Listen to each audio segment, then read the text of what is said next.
Most of your Bibles will have some kind of demarcation and explanation that Mark 16, 9 through 20 do not appear in the earliest manuscripts. This suggests that a scribe later added this passage as he was copying the text. It shows a decided Lukan influence. How could that happen?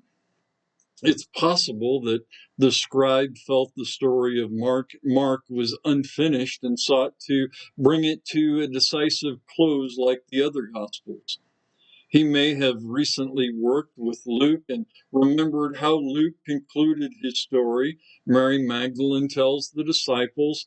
Jesus appears to the men on the road to Emmaus. He later appears to the disciples themselves.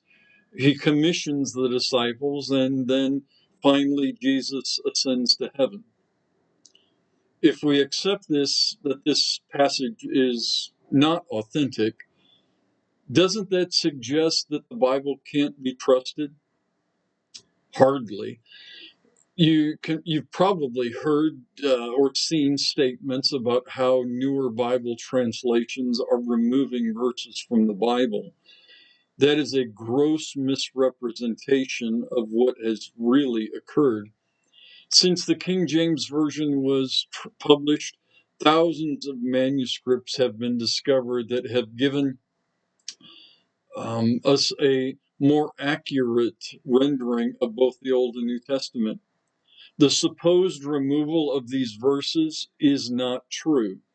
Mark 16, 9 through 20, and other large sections like John 7, 53 through 8, 11, and the longer ending of the Lord's Prayer in Matthew 6, 13, or small sections of single verses or individual words are usually included, if not in the text itself, then in some footnotes, along with that statement that these are not included in the earliest manuscripts.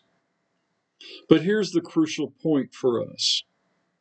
If we take all of these verses that are deemed inauthentic, and if we would remove them all from the Bible completely, we would not lose out in a single significant theological truth.